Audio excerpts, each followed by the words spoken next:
everyone. Welcome to another episode of The Successful CEO. Today we are speaking to Diego Romero, who is the Director for LatAm at CoinScrap Finance. Hi, Diego. How are you? Good. See, how are you? I am really, really well. Where in the world are you? I'm in Mexico right now. I actually live here in Mexico, but I move a lot now with this new job in CoinScrap Finance. Right. Correct me. Is it Mexico or Mexico? Mexico. Yeah. I think. Why not say Mexico? I don't know. But that's the right way to. Amazing. And you're the director for LatAm at CoinScrap Finance. What does that mean? Wow, it means a lot. Let me just give you like a background. CoinScrap Finance actually started in Spain about 9 years ago. And we created an AI model for helping banks hyper-personalize experience of banking to their clients. And as we begin in Spain, our AI model first was in Spanish. So we started helping Spanish people, and then we decided to move to the Spanish or Latin language Spanish market. So we moved to Latin America. So my job here is basically make brand awareness, get clients, get partnerships, and also the boring stuff like legal and accountabilities and all of that. Sorry, that's my dog going crazy. That's okay. He thinks he hears something at the door and he's like, rah, rah, rah, straight away. Nice. And how long have you been at CoinScrap Finance now? Almost 2 years. So it's kind of new and not at the same time. I'm still learning a lot, especially in AI, that everything progresses so quickly and there's news every day and something new every day. And today, Google Gemini launched something for the AI imaging creation. So, yeah, that's right. I saw that. Banana something banana. Yeah, exactly. Yeah. I have to find some time to catch up on that as well, because there's so much happening and it's so fast. But we'll get to AI in a minute. Sure. Nice. So, and tell me a little bit about yourself, like your career, where you come from, your business life. Sure. Well, I actually started with my family. Usually you hear this, that the family is in business and then you start a business and continue the business family. In my case was the exact opposite, because all of my nuclear family, actually, they were actresses or dentists or psychologists. None of them were actually in business or finance or economy or anything to do with that, or technology for that matter. So in one dinner with the family, I was with my grandma, my aunt, my mom, etc. And I was choosing what to study at the university because I had no idea. And my aunt told me, you should study economy or finance because it's going to give you a broader vision of the world and you're going to have like a lot of opportunities for working. And I said, okay, yeah, that makes sense to me. Let's do that. So that's how I actually started. Yeah, it was great advice. And I was very lost at that time. But I think it was great advice and I really loved it. I studied economy and finance.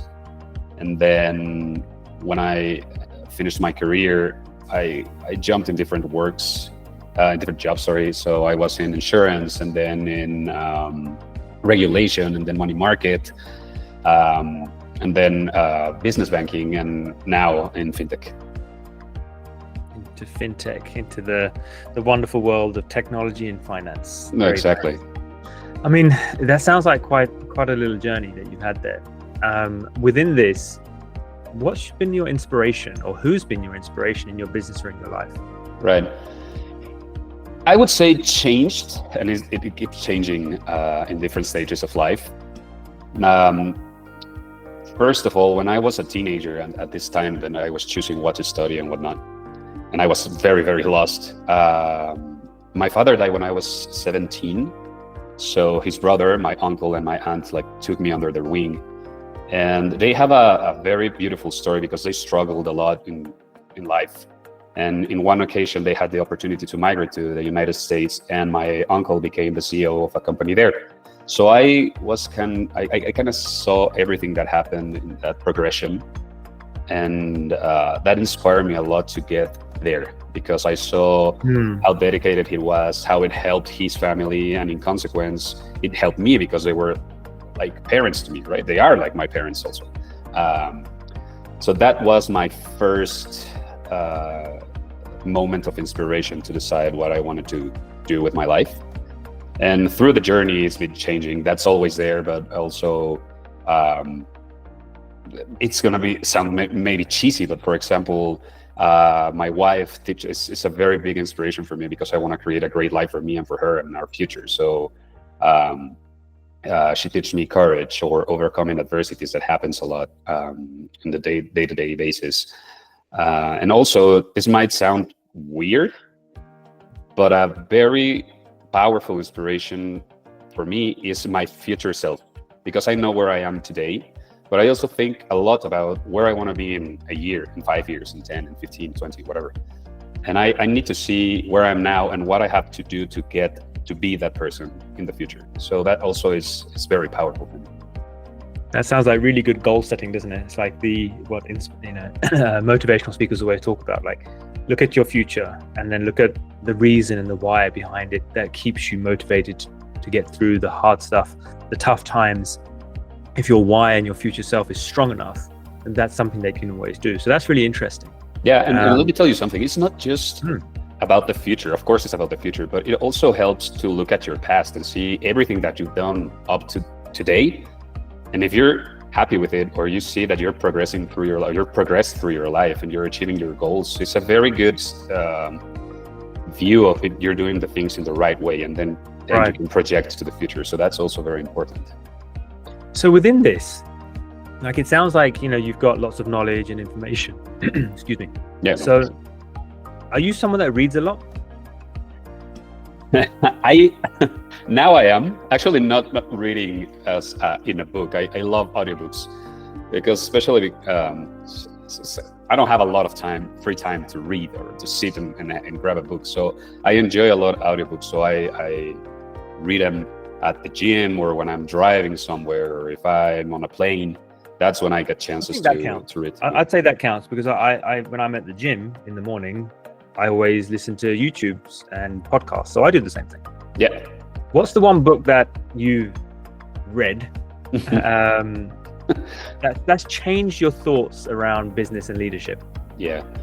This is I think it was a bestseller. It's called Creativity Inc. by Ed Catmull. I don't know if you've heard of it. Yeah, great book. Great book. That one I did read on paper.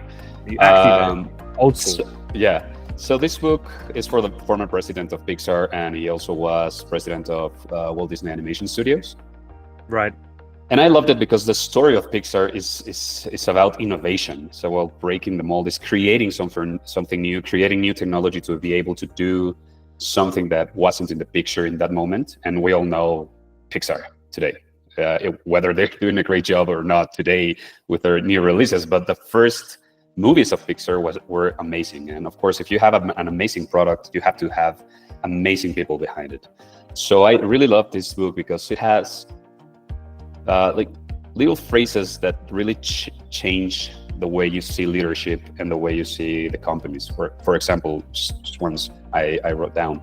People are more important than ideas. And this is when it says that you can give a mediocre idea to a brilliant group of people, and they'll either fix that idea or come up with something better. But if you have a good idea and a mediocre team, they're probably going to screw it up. So that's a very different way of seeing it, right? Also, another thing very important that I liked about that book is the decouple of fear from failure. And that's something that happens every time in companies. Everyone's scared of saying their ideas or to trying something new, and what is going to happen? Is it going to cost me? Are they going to fire me or whatever? And I think you have to break that in order to be truly innovative and to truly think something different. And I really love that. Actually, I didn't say it before, but I am ambassador of a company in Mexico called, I'm sorry for the language, FuckUp Nights. And what we do is actually we have these gatherings. Actually, I'm sure in Dubai you have them, and in London, because we're in over or around 300 cities worldwide.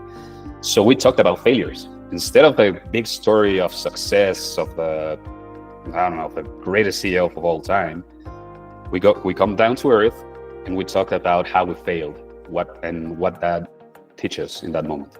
And I think that's very powerful because everyone fails, right? So it's easier to connect and to create something new through that. And this is also on the book.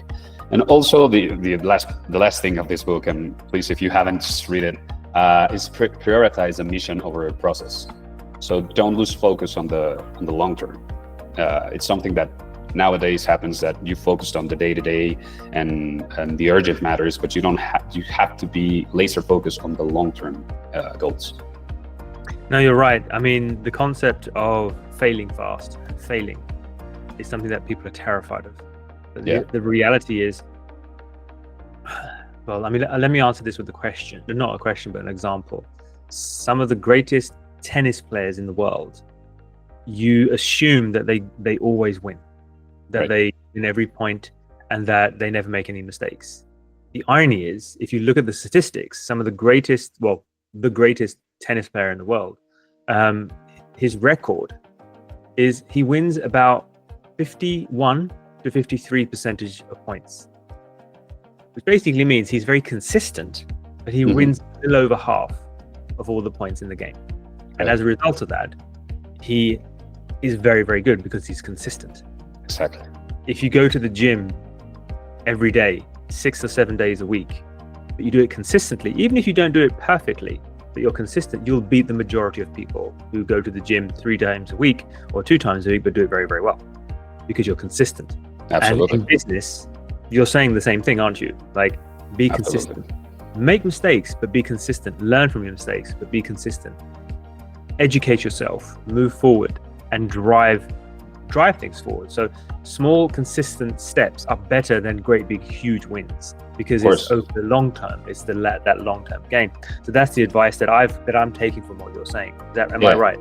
Yes, absolutely. I think consistency is key because it also builds trust. If the people, you have to be consistent on your actions and your words too, like walk your talk, right?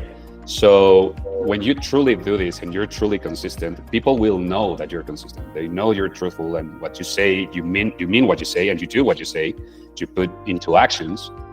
And that kind of trust is basic for business and in life too.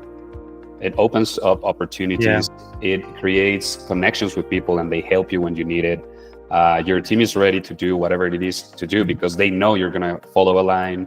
You have ethic, your accountability, you're focused. So that consistency is key to progressing in everything, both in business and in life. I'm absolutely Z. I love it. I love all this. It's fantastic. So I think you're going to have a secret sauce. You're going to have something special that's the reason, or the structure behind your success. I'm guessing it's some sort of habit or a mindset, or maybe a philosophy that you particularly live by. Am I right? I might be wrong. Who knows? I don't think it's a secret sauce, but I think the ingredients are there, right? Consistency being one of them, of course. We just talked about it. I think habits are most important in a day-to-day basis, because you need to free space on your brain to focus on what truly matters. So these little habits that you have each day will free space on your brain, because at first it's going to take some time to adjust and to create that habit, but once it's set, you kind of do it on autopilot. So your brain doesn't have to think about that, and it can focus on what truly matters, or the new challenges of the day. Actually, there's a great book called Atomic Habits by James Clear. I've listened to that one. I've not read it. Oh, okay. Yeah, me too. But it's a great book, and it talks about this, like how micro habits or atomic habits can help you build bigger habits that will free space to your brain so you can truly focus on what matters. So I think if you have this mixture of accountability, of consistency, of focus, and honesty, I think with those 4, you're kind of set. You have to be truthful to yourself, to what you think, what you believe, and use it in your life and in your business, and be transparent about this, so people know what are they getting into when they work with you. And that's a very powerful thing to do between people. Okay. All right. Let's make this a little bit more literal now. So we've talked, philosophically, we've taught habits and mindsets and all this sort of stuff. So clearly you're someone that reads a lot, you educate yourself a lot, and you've got good goal setting and planning, and you do a lot of that stuff. Tell me about the company. Tell me what you're really proud of in your company, that you look at every day and you're like, this is why I'm here. This is why I've stuck it out for 2 years. This is the reason that makes me go, this company is, I'm not allowed to swear on my own podcast, so really, really, really hot. Yeah. All right. Yeah. Okay. It's gonna sound really cheesy. Great. I love it. Cheesy is great. Let's keep in mind this is finance we're talking about, right? It's banking. It's like the most boring, maybe the most boring thing you can think of. You can't say that. No. I was gonna say it is not.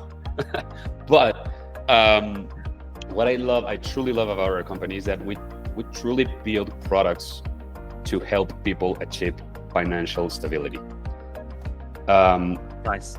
It sounds cheesy and maybe it's like a weird dream, but we truly think about the final user. We don't sell to the final user. We sell to the banks because they have the volume of clients, right? They have the access, they have the power, the muscle, the money. But the products that we build are, we create them thinking of Z, of Diego, of Kathy, whoever. How can we make banks truly offer services and products that works for each and every one of their clients? Not as a whole, but in person. Like this cliche of, does your bank really know you? Yeah, today, I don't think so, but we're aiming to get to there. My right? bank definitely does not know me. Exactly. No doubt in my mind. My bank sends me like promotions for companies that are not even in Mexico. So they clearly don't know who I am, right? So we're trying to change this. And this sounds maybe on a very high level is, of course, you have a bank and then you have access to credit, to debit, to savings and whatnot. But we're thinking a little bit further. So we try to create, for example, with AI, a micro-saving module for banks so people can save without even thinking about it, making it autonomous, making it fun. For example, if you're a fan of, I don't know, Manchester City, each time Manchester City scores a goal, you save £1 or 50 cents or whatever. It's just an example. But the idea is kind of like mix it with behavioral finance. So you take away the struggle of the users to save, because saving is hard, especially here in Latin America. It's very complicated. We don't have that culture. So we truly work every day to make this happen. So that's from the company to the world. That's why I love the company. And from the company to the inside, talking about the people that we work there, that is also important, is we have an amazing environment. Even though we're very, very apart. Some people are in Spain, some people are in I don't know, Chile, Argentina, Mexico. But we're very connected, so that helps a lot. And it's a very safe space for us to pitch our ideas and try new things. That what we talked about failure. We're gonna fail, but might as well fail trying to do something better, right? And also we have a lot of personal life and work-life balance. So I think that makes it a great company too for us workers. Nice. I mean, it sounds like you got a lot there. Obviously, no company is completely perfect. Of course. There's always problems and issues, but if you can get the basic structure in place, and if you can bring I want to say environment, but environment's a very difficult thing to do now, especially in the way that we will work in a remote first structure. It's very difficult to manage the environment. But if there's a supportive structure, if there's something which is, you're willing to help and support each other, that usually goes a very long way. Exactly. And it sounds like you do that a lot with your team. So I say, well done to you. That's great. Yeah, thank you. Yeah, we try to do that. Also, it's easier because we're a small company, let's just say that, right? Not a lot of employees. Now, if you think, I don't know, a multinational bank, of course, it's going to be harder if you have 10,000 people working for you. But something that every CEO should keep in mind, how to inspire your people and have them happy, because they're the ones that make the job work, the product work. Fair.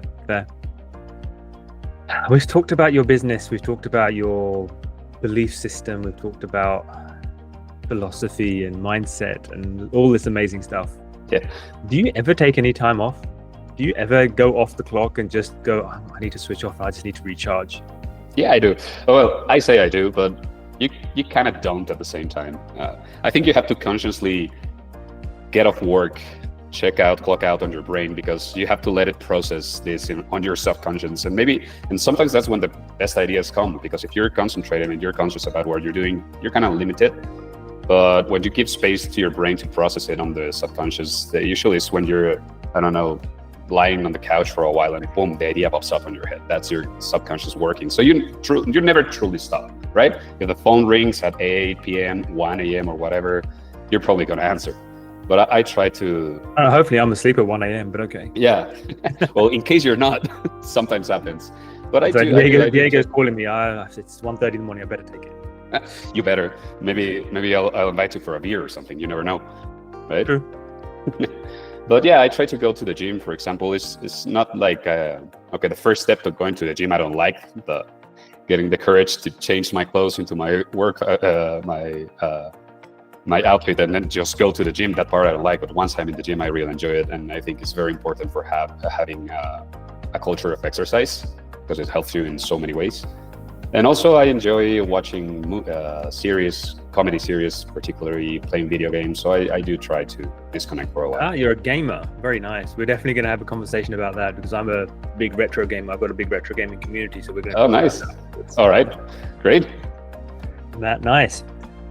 Look, I need to take a step back. Okay. You mentioned AI a little while ago. Are you guys using AI? Do you use AI, or are you planning to? Yeah. Or do you think it's going to be a Terminator situation where they turn up and take over the world? I kind of think the two things. I use AI on a personal level every day. I think we all do, and we just don't realize it, right? Every time you Google something now, Gemini throws you something on top of the website, and you see it. Our company actually is AI based, so we have an AI engine that's what we sell to banks. So we work with very different kinds of AI all the time, all focused on the financial sector.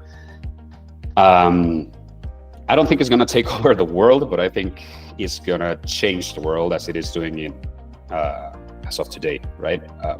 I also I'm a member of an organization called AIFOD that aims to help developing countries on the use of AI infrastructure or solve problems that are very specific to those regions.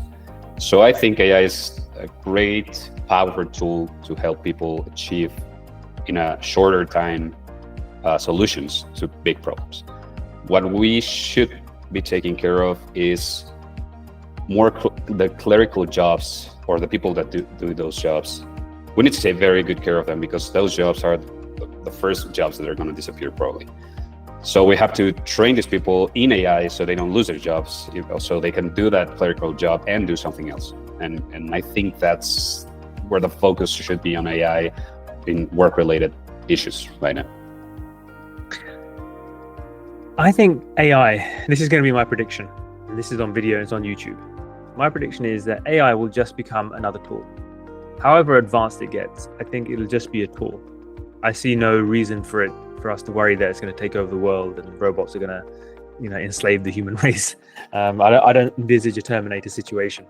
No, I'm with you. And it's, for example, right now we're talking, right? It's a conversation between Z and Diego. I wouldn't like to be having this conversation with a robot. Right. And yet, I'm sure in some way, shape or form, we've either already done that, or it's going to be coming very, very soon. Because I had an AI conversation with an AI investor, okay. And there's an ongoing conversation backwards and forwards via email now. The actual AI system itself said, hey, we're speaking on LinkedIn, now let's move over to email. And it gave me its own email address for me to communicate with it about raising funds for a company that we're working with. So they're very advanced systems. They're very interesting, and they're great things that are happening out there. Just like you mentioned, Google Banana. Yeah. So there's all these tools that are out there, and they're fantastic tools. And AI has been around for a very long time. We just haven't seen it in the way that it's used in our day-to-day lives now. Yeah. So I think AI is here to stay. It's not going to go anywhere. It's going to get faster, bigger, and better. But it is going to fundamentally change the way that we do business, the way that we do commerce, the way that we interact, and the way that we engage with each other, which means that we have to adapt. And when the internet came around in the late 90s, everybody had to adapt. I remember that time very well. Being a Gen Xer, it's one of those times where people were like, what's going to happen to the librarians? What's going to happen to the libraries? Like, where are they going to go? But we adapted, we changed. And that's the wonderful thing about the human race, that we do adapt and change as technology drives forward. Great thing. Exactly. I couldn't agree more. Yeah. Nice. All right. I'm going to ask you one more question. Sure. Then I'm going to leave you in peace. Okay. You've got an amazing amount of experience. You're clearly very successful in what you do. You're very knowledgeable. You read and study a lot, as we've identified as well.